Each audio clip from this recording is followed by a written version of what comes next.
We've all heard of the Holocaust, the deadliest genocide in history. 6 million Jews, including 1.5 million children, systematically murdered by the Nazis. But I recently met one of the children who survived the slaughter. He's now 80 years old and wrote a book about what he and his family went through, staying one step ahead of Hitler.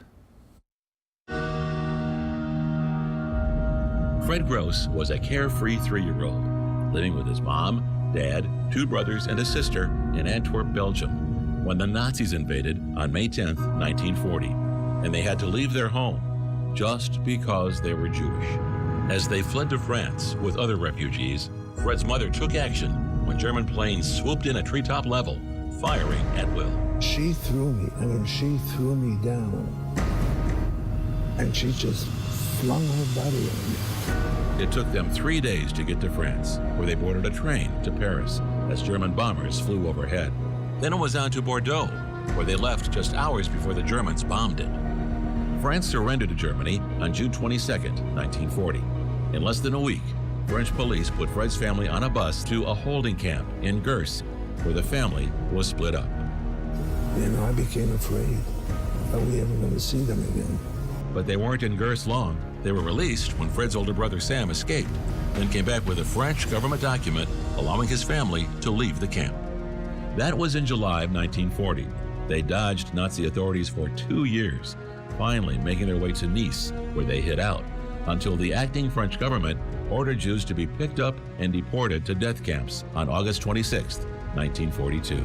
And the police then ordered that the raids be done, quote, simultaneously and as quickly as possible. But a French policeman, sympathetic to the Jews, got word to Fred's family the night before the raids, and they escaped their apartment in Nice just hours before the Jewish roundup began. I was scared. That was it. I mean, I was old enough to know what scared means. And I was exhausted. By now, they were nearing the Swiss border, or they thought they were.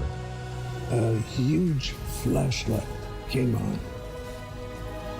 And I really got scared because I didn't really know where we were. Were we close to the border, or were the German soldiers there?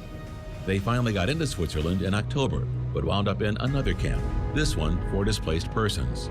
Fred got out when his mother agreed to let her children go to separate foster homes to be better cared for. Fred stayed in one for almost a year, despite being abused by the couple's son. Did that destroy me? It strengthened my belief in people were out to harm me. The family was finally reunited in Zurich in February of 1944.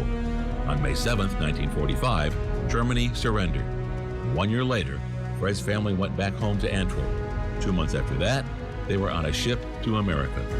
Ironically, on that voyage, a sailor asked Fred what it was like to be a child knowing someone wanted you dead just because of who you are.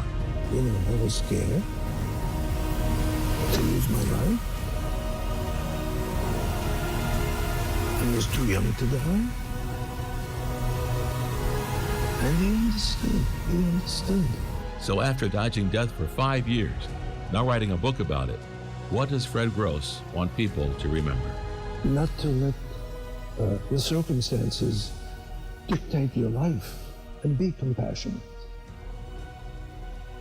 And make a difference, not merely for yourself, but for other people too.